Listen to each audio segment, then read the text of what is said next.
First of all सभी को जोहार, गुड मॉर्निंग। तो आज हम लोग बात करते हैं करंट अफेयर में, जिसमें देखेंगे अरावली पर्वत श्रेणी में जो विवाद चल रहा है, सुप्रीम कोर्ट का एक फैसला की वजह से क्या है, यहाँ पर लोग प्रोटेस्ट पर उतर आए हैं।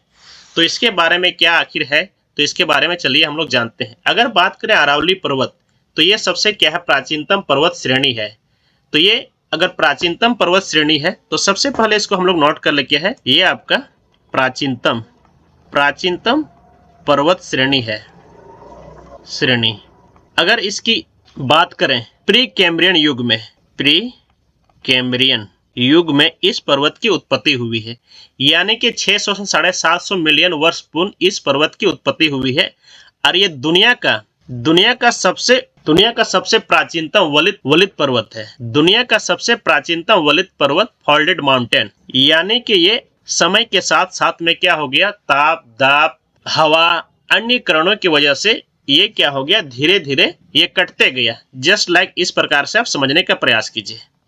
यहाँ पर इसमें क्या है, घिस पिट गया ताप दाब के कारण से, और ये पर्वत धीरे धीरे इस प्रकार से ये छोटा हो गया, जस्ट लाइक इस प्रकार से। तो ये अभी किस अवस्थिति में है, इसको बोलते हैं अवशिष्ट पर्वत, यानी कि समय के साथ साथ में ये क्या हो गया, इसकी ऊंचाई घट गई है। अगर हिमालय की बात करें तो ये अभी युवा अवस्था में ये वलित पर्वत ही है, तो ये भी बढ़ रहा है इसकी ऊंचाई। तो इतने हम लोग देख लिए। अब बात करते हैं इसकी सिचुएटेड, यानी कहाँ पर अवस्थित है। तो यहाँ पर देखेंगे, इसको थोड़ा मिटा लेते हैं, इसका हम लोग बात करेंगे। इसका विस्तार अगर हम लोग देखें तो विस्तार के बारे में चर्चा करेंगे। विस्तार तो सबसे पहले एक मैप हम बनाते हैं, इसका हम लोग बात करेंगे। तो एक काम चला मैप बनाते हैं, ताकि गुजरात यहाँ आपका दिख रहा है, ये क्या हो गया, राजस्थान हो गया। इसको ऊपर ले जाते थोड़ा सा, कुछ इस प्रकार से। ये आपका राजस्थान के बाद में इधर आपका पंजाब है, और यहाँ से आपका हरियाणा, यानी कि कुछ इस प्रकार से देख सकते हैं। तो पर्वत श्रृंखला जो है कैसी है, इसको समझिए। तो ये आपका हो गया है, और ये तो पंजाब हो गया आपका, जो पंजाब से नहीं जाती है, लेकिन मैप में आपको दिखा दे रहे हैं। और ये आपका हरियाणा। इसका विस्तार अगर देखें तो गुजरात से लेकर दिल्ली तक है। तो पर्वत को कुछ इस प्रकार से हम लोग दिखाते हैं।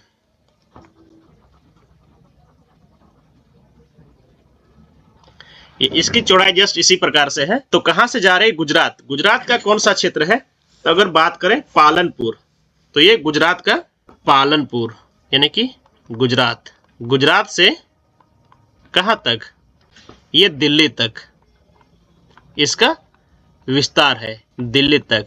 अगर बात करें तो ये क्या है, 3 प्रदेश और 1 केंद्र शासित प्रदेश, यानी कि दिल्ली। ये हो गया कहां, दिल्ली। इस पर्वत का क्या है, डिस्टेंस है, यानी कि यहाँ गुजरात पालनपुर, गुजरात तक इसका विस्तार है। तो इसकी अगर लंबाई की बात करें तो ये पर्वत आपको कितना है, यानी कि गुजरात से लेकर के दिल्ली तक 692 किलोमीटर। यहाँ तक किसी बुक में आपको क्या मिलेगा, 800 किलोमीटर है, लेकिन चिंता करने की बात नहीं है। लेकिन अधिकतर भाग, जो 90% भाग जो अरावली का जो है, वो राजस्थान का क्षेत्र में आता है, यानी कि इस क्षेत्र में। राजस्थान क्षेत्र में कितना आता है, ये आपका 550 किलोमीटर। ये कहां पर आता है, राजस्थान में पड़ता है, कि यानी कि 80% से भी 80% भाग कहां पर है, राजस्थान में है। तो एक फैसला आता है, आप लोग जानिएगा, नवंबर 2025 में। उसके पहले थोड़ा सा यहाँ पर देख लें। अगर यहाँ पर बात करें तो यहाँ पर एक है माउंट आबू क्षेत्र राजस्थान में, और यहीं पर क्या है, अरावली पर्वत श्रेणी का सबसे हाईएस्ट पीक है माउंट आबू। ये हो गया माउंट आबू। और यहीं पर क्या है, सबसे ऊंची श्रेणी है, इसका क्या नाम है, गुरु शिखर, माउंट आबू में है। और ये कितना है, 1722 मीटर इसकी ऊंची चोटी है। अगर आप बात करें तो यहीं पर आपको क्या मिल जाएगा, राजस्थान में दिलवाड़ा का जैन मंदिर मिल जाएगा। और इसके बीचों बीच में यहाँ पर आपको मिलेगा सांभर झील। ये भी क्या है, राजस्थान में, और ये भारत का सबसे खारे पानी की झील है। तो ये तो बात हो गया। विवाद क्या है, एक रिपोर्ट आता है आपका नवंबर 2025 में, और ये रिपोर्ट आता है आपका पर्यावरण मंत्रालय से। रिपोर्ट पेश किया जाता है पर्यावरण मंत्रालय।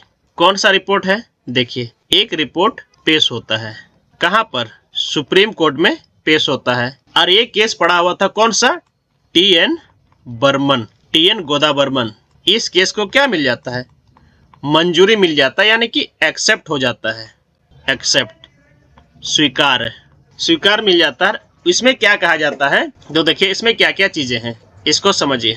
तो दो चीजें यहाँ पर कहा गया है। एक चीजें ये कहा गया है कि 100 मीटर से नीचे की जो पर्वत श्रेणी है उसको अरावली का हिस्सा नहीं माना जाएगा। यानी कि ये कह सकते हैं कुछ इस प्रकार से, आप देखिए ये मान लीजिए ये क्या है 110 मीटर है और ये 90 मीटर है, तो इसको क्या है अरावली का श्रेणी नहीं माना जाएगा। तो पहला पॉइंट इसमें क्या आता है, 100 मीटर से कम ऊंची पहाड़ी अरावली का हिस्सा नहीं है, पहाड़ी ये अरावली नहीं माना जाएगा, ये एक बात है। दूसरी बात इसमें क्या कहा गया है कि जो 500 मीटर से ज्यादा अगर गैप है दो पहाड़ियों के बीच में, वो भी क्या है अरावली का श्रेणी नहीं माना जाएगा। जस्ट लाइक इस प्रकार से आप देख सकते हैं, यहाँ पर कितना से गैप ज्यादा नहीं होना चाहिए, यानी कि 500 मीटर, आधा किलोमीटर से ज्यादा नहीं होना चाहिए। दो क्राइटेरिया है। तो अगर राजस्थान में बात करें तो राजस्थान में क्या है 100 मीटर से ज्यादा पहाड़ियां लगभग कितना है 90% भाग है, 90% भाग अरावली का जो है ये कहाँ पर है, ये राजस्थान में ही है। राजस्थान में ही यही आवाज आ रहा है, आप देख रहे हैं। तो ये अरावली का हिस्सा नहीं माना जाएगा। उस पर क्या किया जा सकता है, खनन किया जा सकता है, मतलब कंस्ट्रक्शन का काम यहाँ पर जा सकता है। तो अगर हम लोग बात करें इस क्षेत्र में, अगर अरावली में अगर इस प्रकार का अवैध माइनिंग किया जाता है, यानी कि इलीगल माइनिंग, तो स्थिति क्या होगा, उसका प्रभाव क्या दिखेगा अरावली पर अगर इलीगल अवैध खनन किया जाएगा तो क्या होगा। तो अगर खनन होगा तो नष्ट होने पर उसका प्रभाव देखिए क्या क्या होगा, नष्ट होने पर प्रभाव क्या दिखेगा। तो इस चीज को समझिए, ये आपका क्या अरावली है ना जी। और इधर में कौन सा है, ये आपका थार का मरुस्थल है। इस साइड क्या है, थार का मरुस्थल है। तो ये अगर यहाँ से इसको नष्ट कर दिया जाएगा तो ये पूरा यहाँ पर फिगर में आप देखिए, इस फिगर में यहाँ पर देखिए, ये पूरा क्या हो जाएगा, उत्तर भारत में मरुस्थल का क्या हो जाएगा, विस्तार हो जाएगा। यानी कि पूरा उत्तर भारत क्या है, मरुस्थलीकरण हो जाएगा, डेजर्टिफिकेशन हो जाएगा, यानी कि मरुस्थल का विस्तार हो जाएगा, विस्तार।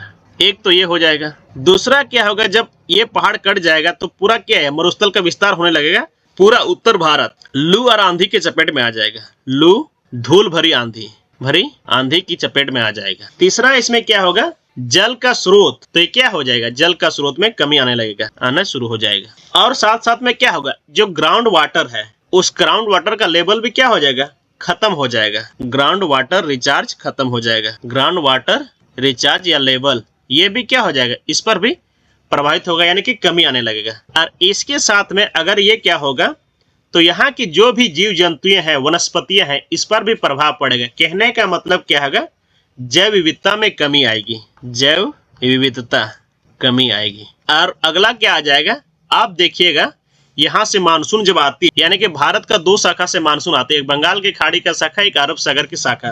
तो ये मानसून को भी क्या करेगी, प्रभावित होगी। मानसून सीधे ही निकल जाएगी और चली जाएगी, तो मानसून को भी ये क्या करेगी, प्रभावित करेगी। मानसून पर प्रभाव, मानसून पर भी क्या है, इफेक्ट डालेगी। तो इतने सारे चीजों पर क्या है, प्रभाव डालेगी। अंततः रिजल्ट क्या आएगा, यहाँ पर जल का कमी पड़ जाएगा, मानसून का खतरा हो जाएगा, जल संकट होगा तो क्या होगा, कृषि संकट में होगा, कृषि संकट, अगर कृषि संकट में होगा तो जीवन संकट में आ जाएगा, संकट में। तो इस प्रकार से क्या है, हमारे लिए अरावली को क्या है, नष्ट करना मानवीय जीवन के लिए क्या है, बहुत बड़ा खतरा है। इसीलिए यहाँ पर आप देख रहे हैं बहुत सारे चैनलों में क्या है, सेव अरावली का नारा दिया जा रहा है। तो आज की क्लास में बस इतना ही, मिलते हैं अगले क्लास में। तब तक आप लोग मस्त रहिए, स्वस्थ रहिए, एंजॉय करते रहिए।